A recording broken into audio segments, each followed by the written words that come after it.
السلام عليكم ورحمة الله وبركاته.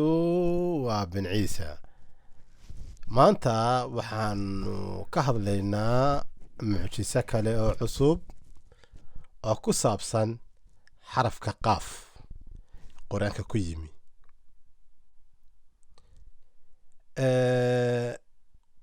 quraanka kariimka ah laba suuradood baa si gaara si isbeeshal uga hadlay xarafka qaaf. labada suuradood waxay yihiin waa suurad qaaf iyo suurad shuura. الشورى سورة قاف وحكى بلابتا قاف والقرآن المجيد. سورة شورى وحكى بلابتا حاميم عين سين قاف. يعني هل كانوا واقاف كانوا واقاف مركا لبدا سورة دود بو حرف قاف سي سبيشالا اوغوتشرا اما سيجارة مركا mucjisadaas baan ku hadlaynaa xidhiidhka labada suuradood iyo micnaha qaaf uu ku fadhiyo soo dhawaada. suurat qaaf waa tan suurat qaaf waxay ka bilaabantaa qaaf walqur'aan almajiid. xarafka qaaf oo suurata qaaf ay ka bilaabanto waxay ku soo aroortay konton iyo toddoba jeer ama 750 jeer buu xarafka qaaf suuradda ku soo arooray.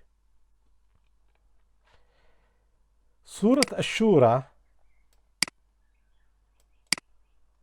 iyana ka bilaabanta xaamiim cayn siin qaaf. xaamiim cayn siin qaaf. qaaf suurat ashuura wuxuu ku yimid 750 jeer.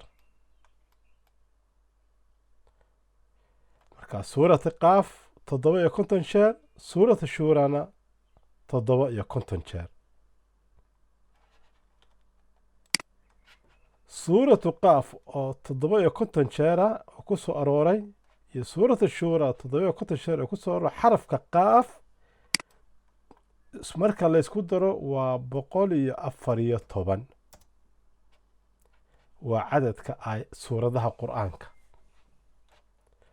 wuxuu ka kooban yahay 114 suuradood. marka waxa cajiiba qaaf waxay ka bilaabantaa qaaf suurat shuurana xaamiim cayn siin qaaf bay ka bilaabantaa.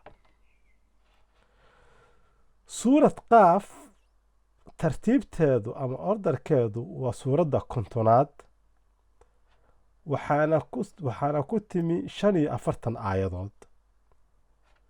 suurat ashuurana waa suuradda 42aad waxaana ku soo aroortay 53 aayadood.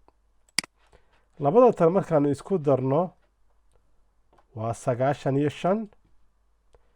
kanna markaanu isku darno iyana waa 95.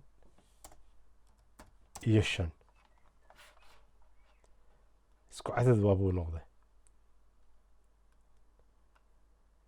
marka xisaabtaasaan ka ogaanay suurad qaaf iyo suuradda xaamiim cayn siin qaaf xidhiir inay leeyihiin xuruufta qaaf.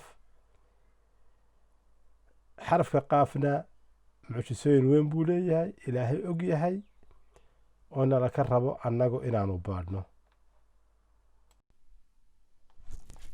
sidaa iyo daawasho wacan iyo mucjiso kale soo socota iyo xalaqad dambe oo aanu ka hadli doono xuruufta qur'aanka iyo kelmadaha qur'aanka.